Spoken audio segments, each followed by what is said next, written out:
The rain hammered against the kitchen window of the small diner as Claire Mitchell wiped down the counter for what felt like the 100th time that evening.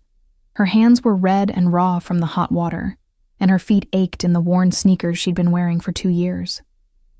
At 32, she felt decades older, carrying the weight of responsibility that came with raising a 7-year-old daughter alone, while working double shifts at Murphy's Diner on the outskirts of Denver. "Table 6 needs a refill, Claire!"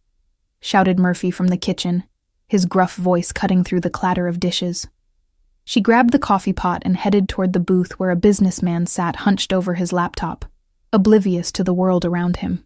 As she poured, her mind wandered to the stack of bills waiting at home. The rent notice marked final, the medical bills from when her daughter Haley had the flu last month, and the car repair estimate she couldn't afford. Claire had once dreamed of opening her own restaurant. She'd attended culinary school for 2 semesters before her ex-husband Derek gambled away their savings and disappeared, leaving her pregnant and alone. Those dreams felt like they belonged to someone else now, a different woman who believed in possibilities. These days, she measured success by whether she could put dinner on the table and keep the lights on. "Mom's gonna be late again," she'd texted her neighbor Mrs. Chen earlier, the elderly woman who watched Haley after school for whatever Claire could spare. The guilt gnawed at her constantly, missing school plays, homework time, bedtime stories. But what choice did she have? Single mothers didn't get the luxury of choosing between being present and keeping their children fed. The evening shift dragged on until nearly midnight. As Claire locked up the diner, Murphy handed her an envelope. "Extra $20, he said gruffly, avoiding her eyes. "You've been working hard." She wanted to hug him, but settled for a quiet thank you instead, blinking back tears. $20 meant Haley could have fresh fruit this week instead of just canned vegetables. The bus ride home took 40 minutes, winding through neighborhoods that grew progressively shabbier. Claire pressed her forehead against the cold window, watching the city lights blur into streaks. She thought about her mother's words before she'd passed away 3 years ago. "You're stronger than you know, sweetheart. Sometimes we have to walk through fire to find our purpose." At the time, Claire hadn't understood. Now, she felt like she'd been walking through flames for years with no end in sight. When she finally climbed the 3 flights of stairs to their tiny apartment, she found Haley asleep on the couch, still in her school clothes. Mrs. Chen sat in the armchair, knitting needles clicking softly. "She tried to wait up for you," the older woman whispered. "Made you a drawing. It's on the fridge." After Mrs. Chen left, Claire carried Haley to bed and looked at the drawing. A crayon picture of 2 figures holding hands with "My mom is the best cook in the world" written across the top in shaky letters. Something cracked open in Claire's chest. A mixture of love and desperation so intense, it nearly brought her to her knees. The next morning arrived too soon. Claire dropped Haley at school and headed to her second job, cleaning offices in the financial district downtown. It was mindless work that paid cash under the table, but she needed every penny. As she pushed her cart of cleaning supplies through the marble lobby of the Sterling Tower, she couldn't help but notice the stark contrast between this world and hers. Men in $1,000 suits strode past without seeing her, their phones pressed to their ears, discussing deals worth more money than she'd see in a lifetime. She was scrubbing the floor of a corner office on the 42nd floor when she heard voices in the hallway. "Mr. Sterling wants this space cleared by Friday," someone said urgently. "The charity gala is Saturday night and everything needs to be perfect. He's personally overseeing every detail." Claire had heard of Marcus Sterling. Everyone in Denver had. The 38-year-old billionaire had built a tech empire from nothing, or so the stories went. His face appeared regularly in business magazines and society pages, always serious, always composed. They called him the Ice King because he never smiled in photographs and had a reputation for ruthless business decisions. She finished the office and was heading to the supply closet when disaster struck. Her cart caught on something, tipping forward and sending cleaning solution splashing across the marble floor. Claire lunged to catch it but slipped, landing hard on her hip. The crash echoed through the empty hallway like a gunshot. "What's going on out here?" A deep voice cut through her embarrassment. Claire looked up to see a tall man in an impeccably tailored navy suit standing in a nearby doorway.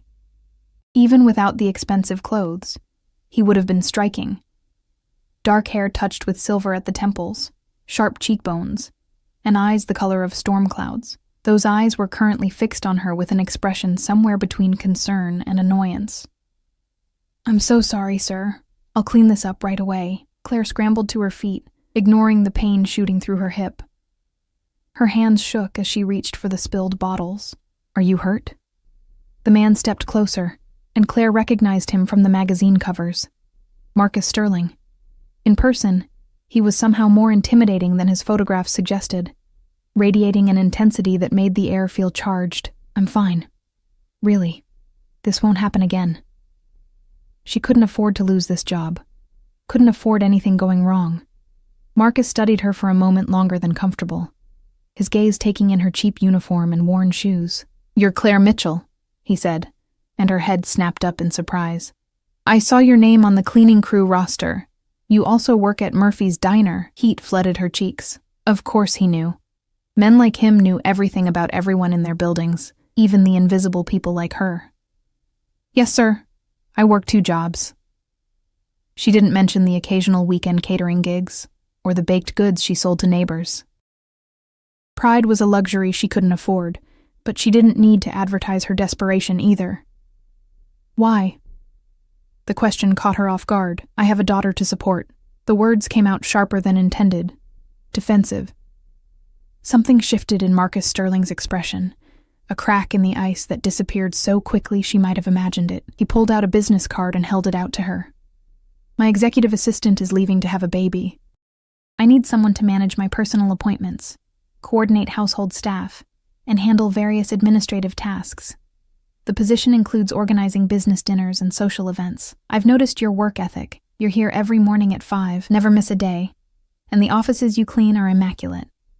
That kind of reliability is rare." Claire stared at the card like it might explode. "Sir, I don't have experience with...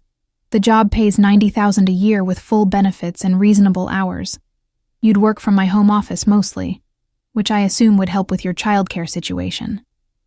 He named a salary that was more than triple what she currently made from both jobs combined. "If you're interested, come to this address tomorrow at 9 a.m. for an interview." Before she could respond, he turned and walked back into his office, closing the door with a soft click. Claire stood alone in the hallway, the business card trembling in her hand, feeling like reality had just tilted on its axis. Men like Marcus Sterling didn't offer opportunities like this to women like her. There had to be a catch, but as she thought of Haley's drawing on the refrigerator and the stack of unpaid bills, she knew she'd be at that address tomorrow morning, even if it turned out to be too good to be true. What Claire didn't know was that Marcus Sterling had been watching her for weeks, recognizing something in her determined exhaustion that reminded him of his own mother, a woman who'd worked 3 jobs to keep him in school after his father abandoned them. And he hadn't told her the full truth about why his assistant was really leaving, or what had happened in his life that made him suddenly desperate for someone trustworthy in his home. Some secrets, he'd learned, were best revealed slowly. Block 2. Claire stood outside the iron gates of Marcus Sterling's estate in Cherry Hills Village, checking the address on the business card for the 3rd time. The mansion beyond looked like something from a movie, all stone and glass, with manicured lawns that probably cost more to maintain than her yearly rent. She'd borrowed a blazer from Mrs. Chen and paired it with her only dress pants, hoping she looked professional enough for whatever this interview entailed. A voice crackled through the intercom. "Name, please?" "Claire Mitchell. I have a 9 o'clock appointment with Mr. Sterling." The gates swung open silently, and Claire walked up the long driveway, her stomach churning with nerves. She'd barely slept, alternating between excitement and suspicion. Why would a billionaire personally recruit someone from a cleaning crew? The rational part of her brain screamed that this was some kind of setup, but desperation had a way of drowning out reason. A stern-looking woman in her 50s answered the door. "I'm Patricia, the head housekeeper. Mr. Sterling is expecting you in his study. Follow me." She led Claire through rooms that seemed designed to intimidate, high ceilings, expensive art, furniture that probably cost more than a car. Everything was pristine, cold, beautiful, in an untouchable way. Marcus Sterling stood by a massive window overlooking the grounds, phone pressed to his ear. He gestured for Claire to sit, finishing his conversation with clipped efficiency. "I don't care what the board thinks, Gerald. The acquisition happens on my terms, or not at all." He ended the call and turned to face her, his expression unreadable. "You came. You offered me a job interview, sir. Of course I came." Most people would have assumed it was some kind of joke. A billionaire doesn't typically recruit administrative staff from cleaning crews. He sat across from her, those storm-gray eyes studying her intently. "Why did you believe it was real?" Claire met his gaze directly. "Because I need it to be real, because my daughter deserves better than what I can currently provide. And because you don't strike me as someone who wastes time on jokes." A ghost of a smile touched his lips. "Fair assessment. Let me be frank, Ms. Mitchell. I need someone I can trust in my home. My last 3 assistants were more interested in selling stories to tabloids or positioning themselves for other opportunities." The distaste in his voice was evident. "You have a daughter, responsibilities, no social media presence that I could find, and a work ethic that suggests you value stability over excitement. That makes you ideal for this position. What exactly would the position entail?" Marcus leaned back in his chair. "Managing my personal calendar, coordinating with household staff, handling correspondence, organizing dinners and events I host here. I entertain frequently for business purposes. Investors, board members, potential partners. The role requires discretion, organization, and the ability to manage multiple tasks simultaneously." He paused. "I also have a son. Dylan is 8 years old and lives with me full-time. His mother..." Another pause, longer this time. "She's not in the picture. He attends private school during the day, but someone needs to be here when he comes home. My current arrangement isn't working." This new information shifted something in Claire's understanding. Marcus Sterling wasn't just a ruthless billionaire. He was a single father, just like she was a single mother. "I'd need to bring my daughter with me sometimes. After school, maybe during summer." "That's acceptable. Dylan could use the company of other children." Marcus pulled out a folder. "This is the contract. Standard non-disclosure agreement. Salary and benefits we discussed. 3-month probationary period. I expect loyalty, discretion, and excellence. In return, I offer job security, fair compensation, and respect for your time with your daughter. I don't believe in making people choose between their children and their careers." Claire read through the contract carefully, her heart pounding. It seemed straightforward, almost too generous.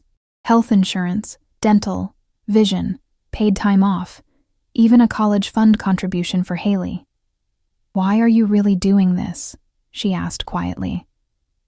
"There are professional staffing agencies full of qualified people." Marcus was silent for a long moment, his gaze distant. "My mother worked herself to death trying to give me opportunities. 3 jobs, no health insurance, sleeping 4 hours a night. She had a heart attack in a grocery store when I was 16. I found her when I came home from school." His voice was flat, carefully controlled. "I built this empire in her memory. But recently I've realized I'm failing the one person who actually depends on me now. Dylan barely knows me. I work 18-hour days, travel constantly, and when I'm home I'm distracted. He needs stability, and I need someone who understands what it means to put a child first." The raw honesty caught Claire off guard. Behind the Ice King facade was someone carrying his own weight of guilt and loss. "I'm sorry about your mother." "Don't be sorry. Just be honest with me. Can you do this job?" Claire thought about her skills, the organizational abilities she'd developed juggling multiple jobs, the cooking talent she'd honed in culinary school and refined through years of necessity, the emotional intelligence required to navigate difficult customers and demanding bosses. "I don't have much to offer, sir. No fancy degree, no corporate experience, but I can cook, I can organize, I can manage chaos, and I know how to make a house feel like a home instead of just a showpiece. If that's what you need, then yes, I can do this job." Marcus extended his hand. "Then welcome to the team, Ms. Mitchell. You start Monday." The next few days passed in a blur. Claire gave notice at both her jobs, ignoring Murphy's knowing smile and the cleaning supervisor's stunned expression.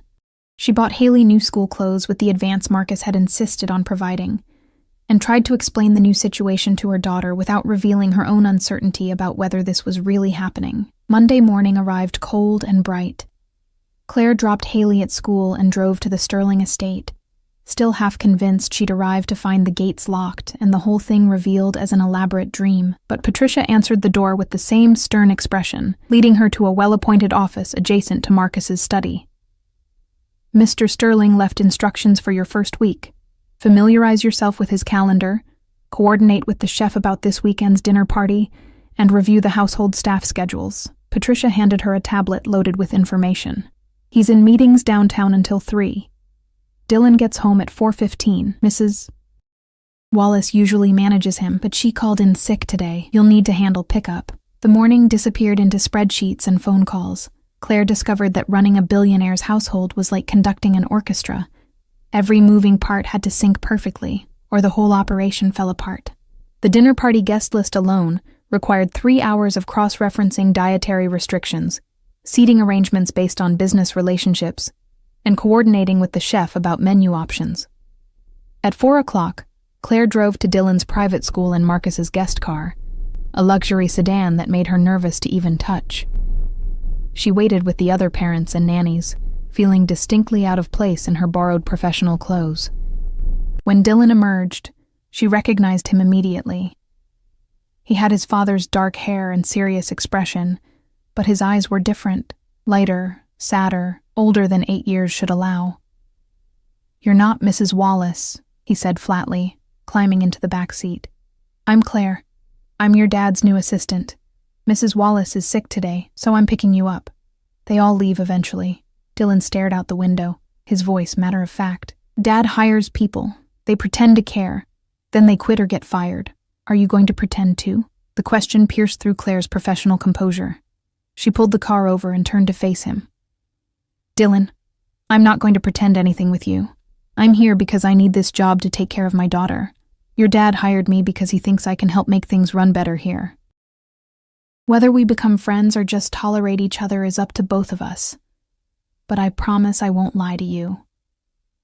Something shifted in Dylan's expression, a crack in his own defensive armor. "You have a daughter?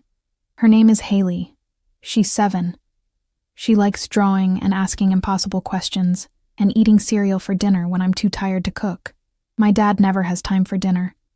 Mrs. Wallace makes it, but then I eat alone while he works." The loneliness in those words was crushing. "Well," Claire said carefully, "maybe we can change that. I'm a pretty good cook, and I have strong opinions about families eating together." For the first time, Dylan almost smiled. "Dad says you used to work at a diner. Murphy's, best mediocre coffee in Denver." She started the car again.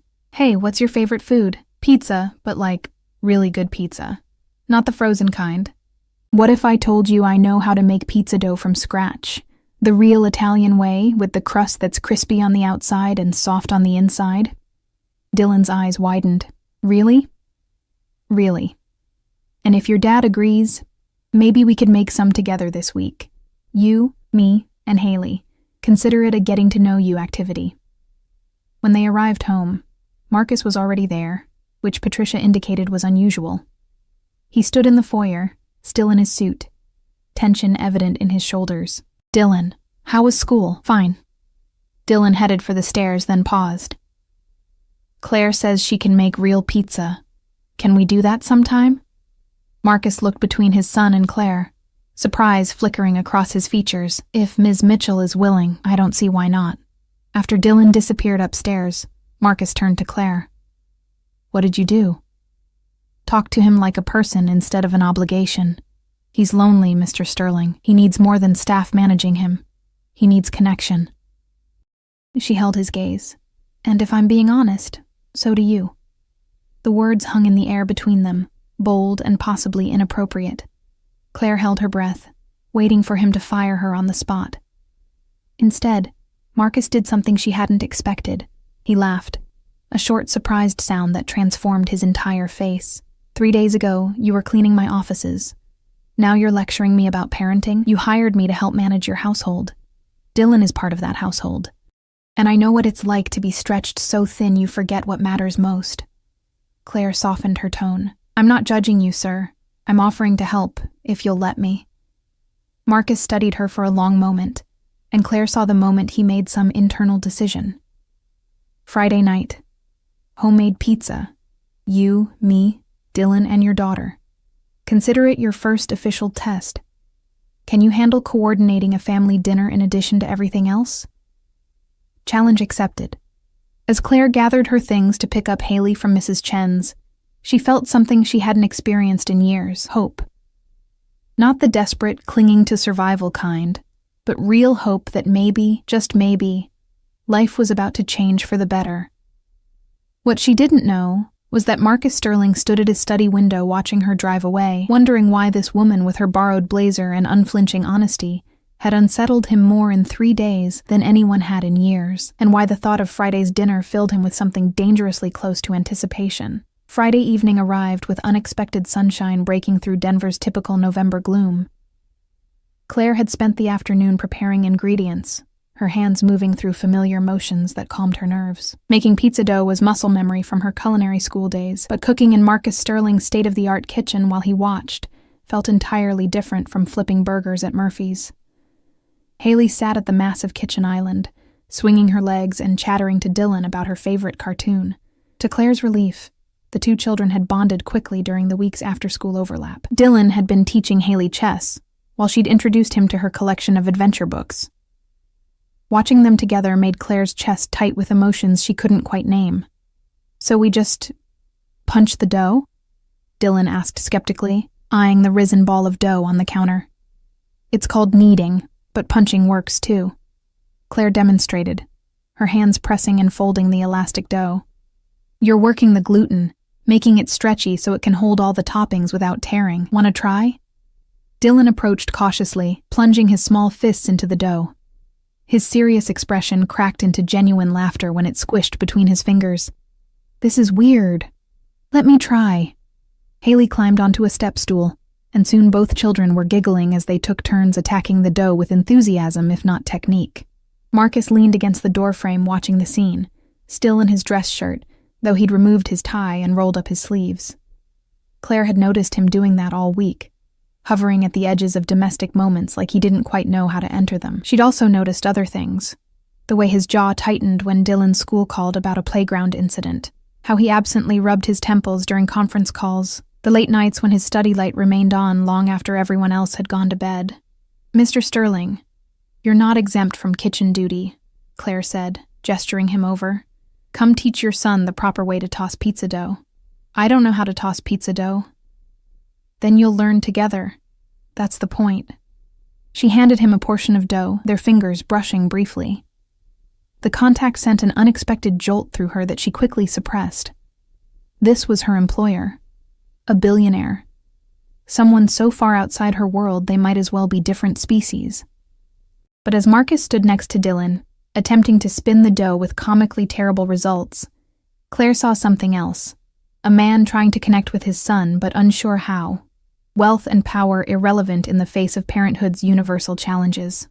"Dad, you're doing it wrong." Dylan laughed as dough stuck to Marcus's hands. Clearly, I should stick to corporate acquisitions. But Marcus was smiling, really smiling, and the transformation was startling. The Ice King melted, revealing someone younger, more vulnerable, almost handsome in a way the society page photographs never captured. Claire looked away quickly, focusing on helping Haley spread tomato sauce. She couldn't afford these kinds of thoughts. This job was her family's lifeline, nothing more. They assembled 4 pizzas, one for each person to customize. Dylan created an elaborate face with pepperoni and olives. Haley arranged hers into a flower pattern. Marcus's was precisely organized by topping type, which made Claire laugh. Hers ended up loaded with everything, a habit from years of making food stretch as far as possible. As the pizzas baked, filling the kitchen with the smell of yeast and melting cheese, Marcus opened a bottle of wine for the adults and poured juice for the children. They sat around the kitchen table, not the formal dining room Marcus usually used for entertaining, and for the first time since Claire had started working there, the mansion felt like a home. "Ms. Mitchell, where did you learn to cook like this?" Marcus asked, savoring his first bite. "Claire, please. Ms. Mitchell makes me feel like I'm in trouble." She took a sip of wine, surprised by its quality. "I went to culinary school, actually." 2 semesters before. She glanced at Haley, choosing her words carefully, before life took a different direction. You never finished? There was genuine curiosity in his voice. No judgment.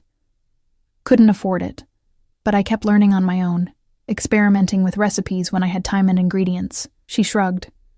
Cooking makes sense to me in a way most things don't. It's chemistry and creativity combined. And at the end, you've created something that nourishes people. There's satisfaction in that. Marcus studied her with that intense gaze she was beginning to recognize. What would you do if you could finish? If money wasn't an obstacle? The question caught her off guard. I used to dream about opening a restaurant. Nothing fancy. A neighborhood place where people felt welcome, where the food was excellent but not pretentious.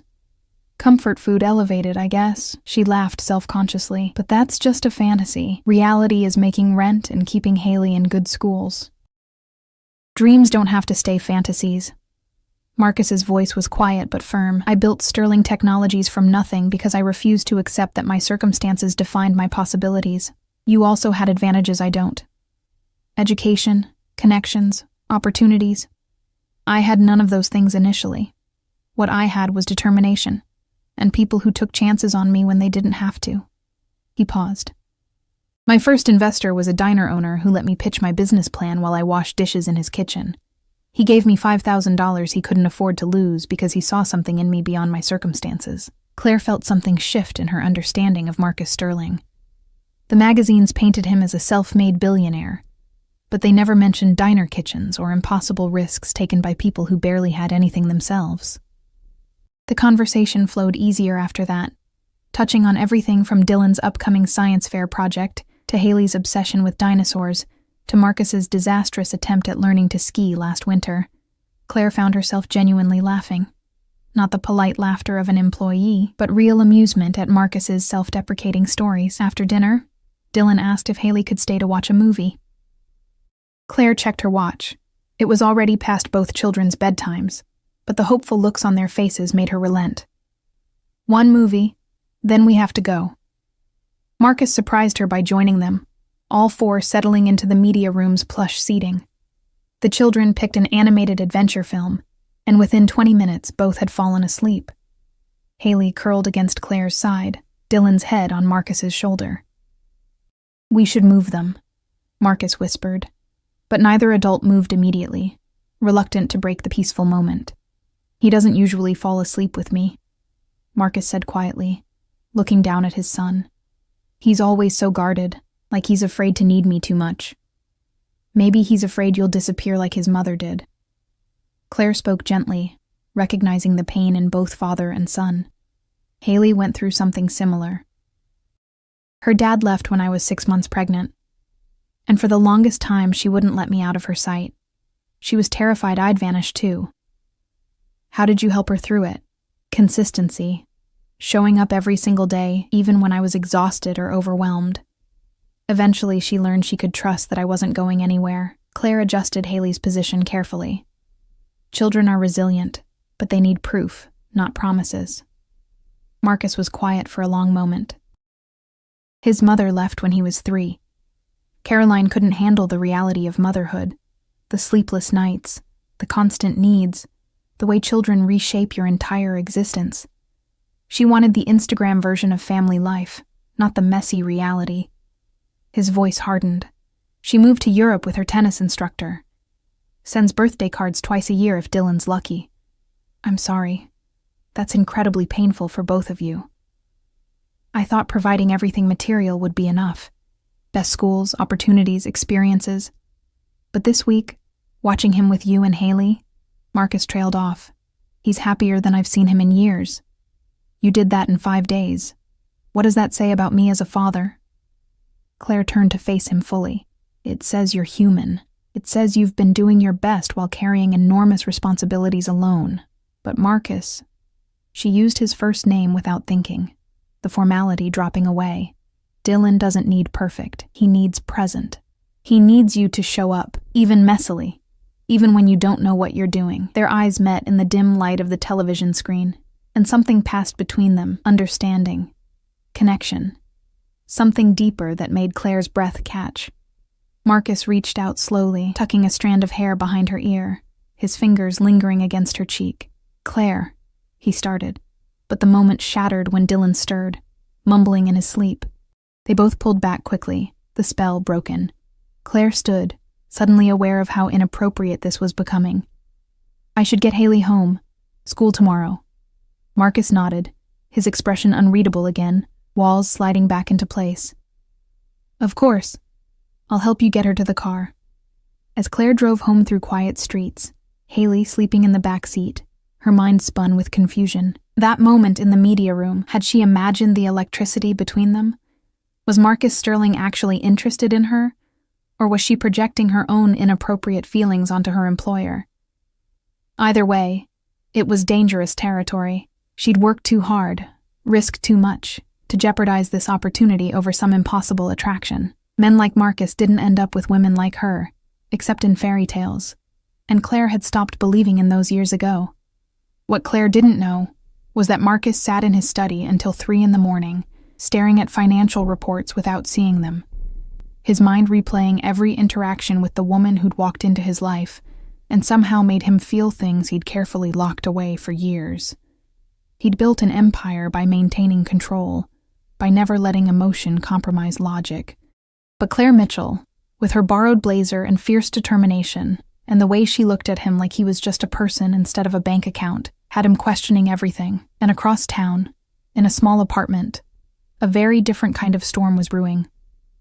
Derek Mitchell sat in a dingy bar, scrolling through his ex-wife's social media, or rather, her neighbor's posts that mentioned her. He'd heard through mutual acquaintances that Claire was working for Marcus Sterling now, living in that mansion several days a week with their daughter. Derek drained his beer and smiled coldly.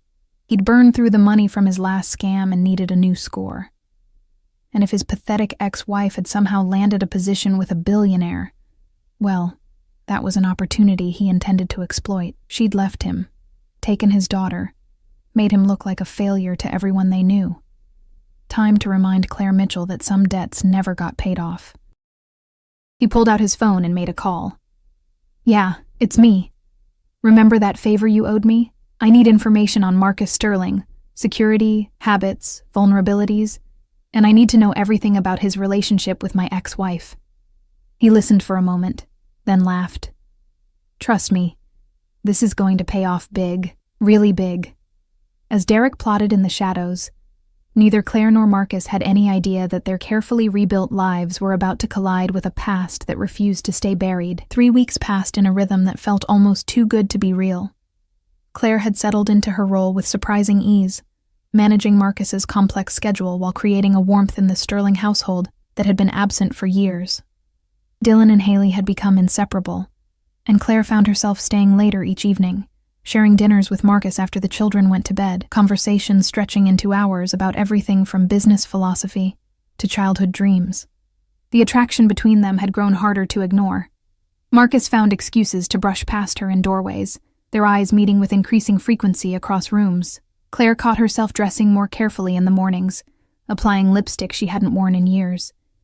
They were dancing around something neither dared name, professionalism the only barrier keeping them from crossing a line that would change everything. It was a Tuesday afternoon when everything unraveled. Claire was coordinating a business dinner for that evening when Patricia appeared in her office doorway, face pale. "There's a man at the gate claiming to be your husband. Security won't let him in, but he's causing a scene." Claire's blood turned to ice. Ex-husband. And he shouldn't know this address. She rushed to the security office where monitors showed Derek pacing outside the gate, agitated and clearly intoxicated even in the afternoon. He was shouting at the camera, his face twisted with anger she remembered too well from their marriage. "Let me talk to him," Claire said quietly.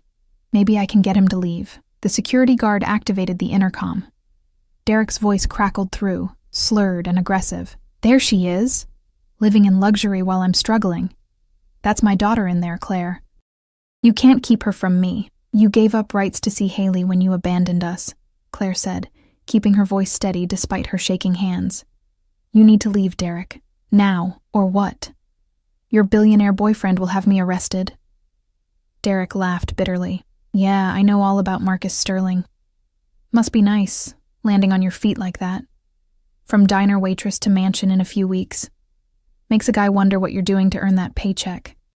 The insinuation made Claire's stomach turn. You're drunk. Go home before you do something you'll regret. I'm not going anywhere until we talk about my daughter. And about the money you owe me. I don't owe you anything. You took everything when you left. My pride, my reputation, my kid. Time to pay up, Claire. I'm thinking your new boss would be very interested to know about your past. About how you drove me to gambling because you were so cold, so demanding. That's enough. Marcus's voice cut through Derek's rant like a blade. He'd appeared beside Claire, his expression carved from ice. Mr. Mitchell, you have 10 seconds to leave this property, or I'll have you arrested for trespassing and harassment. The restraining order will be filed within the hour. Derek's eyes widened, then narrowed with calculation. So it's like that, huh? You think you can just take my family and... The family you abandoned? Marcus's tone could have frozen lava. The woman you left pregnant and penniless? The daughter you've never paid a cent to support? That family? He stepped closer to the camera. I've already had my lawyers research your background, Mr. Mitchell. 3 arrests for fraud, outstanding warrants in 2 states, and a gambling problem that cost your wife her savings. You have nothing here. No rights, no claim, no leverage. Leave now, or I'll make sure every scheme you've ever run gets investigated thoroughly. The color drained from Derek's face. After a long moment, he backed away from the gate, pointing at the camera. This isn't over, Claire. You can't hide behind him forever. But his voice lacked conviction now, and he stumbled toward a beat-up car parked down the street. Claire watched him drive away, her whole body trembling with reaction. I'm so sorry. I don't know how he found out where I work. I never told anyone. It's not your fault. Marcus turned to her, his expression softening. Are you all right? I need to pick up Haley from school early. If he knows where I work, he might know where she goes to school. Panic edged into her voice. I need to make sure she's safe. I'll come with you. Security will follow in a second car. Marcus was already moving, making calls, his protective instincts fully engaged. Patricia, cancel my afternoon meetings. Get our lawyers on the phone. I want a restraining order filed immediately and private security assigned to Claire and Haley until the situation is resolved. In the car, Claire couldn't stop shaking. You've done background checks on me? The question came out smaller than she intended. Marcus glanced at her. Standard procedure for anyone working in my home. I'm sorry I didn't tell you, but Claire, there was nothing in your background that concerned me. A difficult marriage to an unstable man, financial hardship, a custody situation that was entirely in your favor because you were the only parent who showed up. None of that reflects poorly on you. He'll try to make trouble. Derek always does when he needs money. He'll tell lies, make accusations. Let him try. Marcus's voice was steel. I have resources he can't imagine. If he comes near you or Haley again, I'll bury him in legal action so comprehensive he'll wish he'd never heard the name Sterling. They reached Haley's school to find her safe, playing on the playground, oblivious to the drama. Claire pulled her daughter close, breathing in the familiar scent of her shampoo, grounding herself in what mattered. That evening, after Haley was settled in one of the mansion's guest rooms, Marcus had insisted they stay at the estate until Derek's threat was neutralized. Claire found Marcus in his study, staring out the window at the city lights below. Thank you, she said quietly from the doorway, for everything today, for protecting us. Marcus turned, and the expression on his face stole her breath. Claire, I need to tell you something, and I need you to listen without interrupting. He crossed to her slowly. These past few weeks have been the best I've had in years. Coming home knowing you'll be here. Watching Dylan laugh again. Sharing dinners and conversations that remind me there's life beyond balance sheets and board meetings. You've changed everything. Marcus, I know this is complicated. I'm your employer. There are power dynamics, professional boundaries we shouldn't cross. But I can't keep pretending I don't feel what I feel. He stopped inches from her, close enough that she could see gold flecks in his gray eyes. I'm falling for you, Claire. Have been since you slipped on that hallway floor and looked at me like I was just another person. Not a bank account or a business opportunity. You see me, the real me, and somehow you haven't run away. Claire's heart hammered against her ribs. I'm a single mother with a messy past and an ex-husband who shows up drunk making threats. You're Marcus Sterling. This doesn't make sense. Since when does love make sense? He reached up, cradling her face in his hands. I don't care about the differences in our bank accounts or social status. I care that you make Dylan laugh, that you challenge me when I'm wrong, that you turn this mausoleum into a home. I care that when I imagine my future now, you're in it. You and Haley, dinners together, silly pizza nights, all of it. This could ruin everything, Claire whispered, but she was leaning into his touch. If this doesn't work out, I lose my job, my security, Haley's stability. Then we'll make sure it works out. Marcus smiled, that rare, transformative expression that made him look years younger. I didn't build an empire by playing it safe, Claire. I built it by recognizing what was valuable and fighting to keep it. And you're the most valuable thing that's walked into my life. I'm scared, she admitted, of this, of what it means, of how fast it's happening. So am I, terrified, actually. But I'm more afraid of letting you slip away because I was too much of a coward to take a chance. He leaned closer, his breath warm against her lips. Tell me to stop and I will. Tell me this crosses too many lines and we'll go back to just employer and assistant. But Claire, please don't tell me to stop. She answered by closing the distance between them, her lips meeting his in a kiss that felt like coming home and jumping off a cliff simultaneously. Marcus pulled her closer, one hand tangling in her hair, the other at her waist, and Claire let herself fall into it, into him, into the impossible possibility that maybe fairy tales could happen to people like her. When they finally broke apart, both breathless, Marcus rested his forehead against hers. I'm doing this properly. Dating, courting, whatever terminology people use now. I want Dylan and Haley to see us building something real, not rushing into anything that might scare them. Agreed, slow and steady. Claire smiled.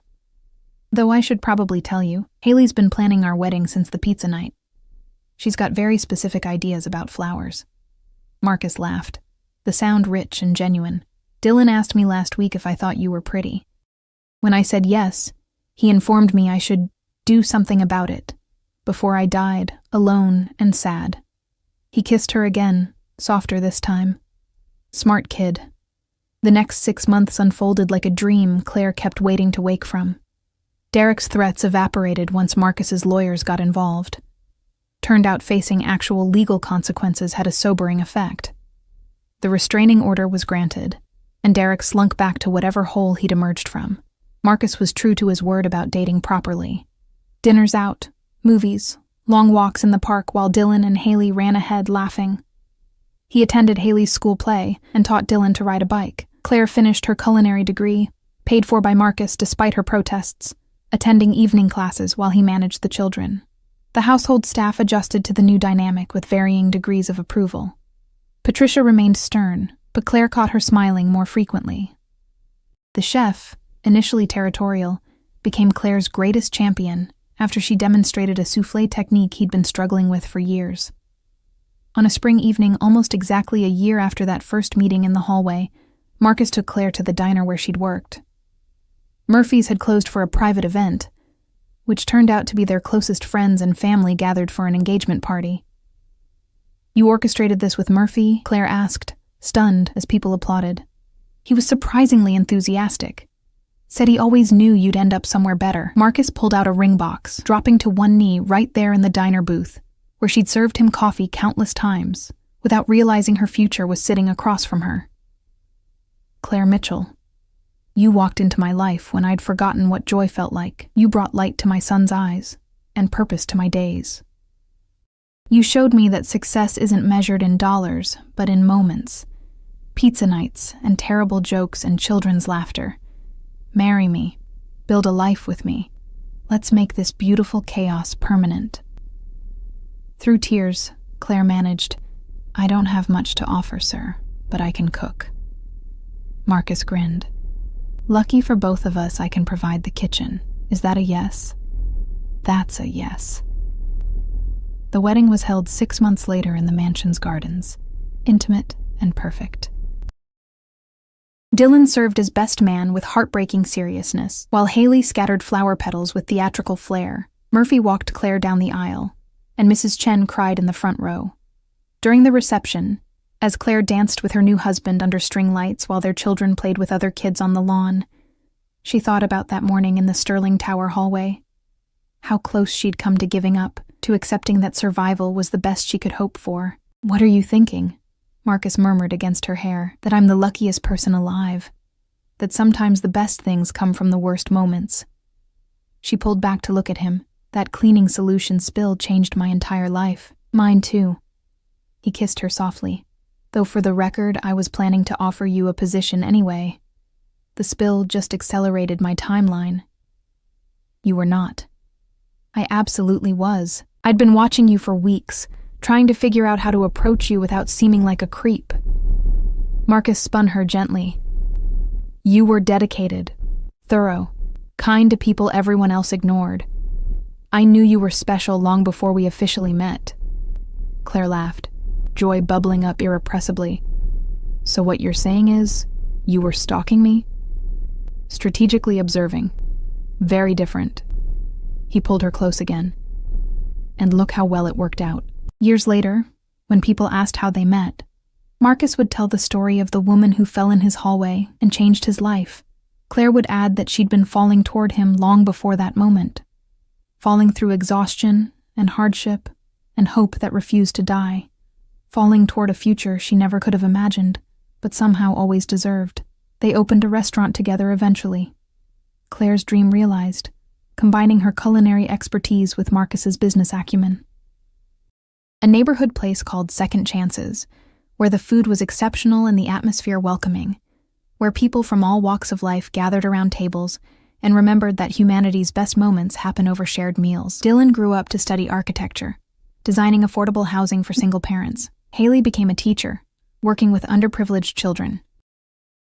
Both credited their parents' example, that kindness matters more than status, that showing up matters more than perfection, and that families are built not from perfection, but from people who choose each other every single day. And every Friday night, without fail, the Sterling family gathered in their kitchen to make pizza from scratch, laughing and arguing over toppings and creating memories more valuable than any fortune. Because Claire had been right that first night, sometimes the most precious things we offer aren't grand gestures or material wealth, but simple gifts, a home-cooked meal, genuine presence, and love that shows up consistently, even in the messy, imperfect, beautiful chaos of real life.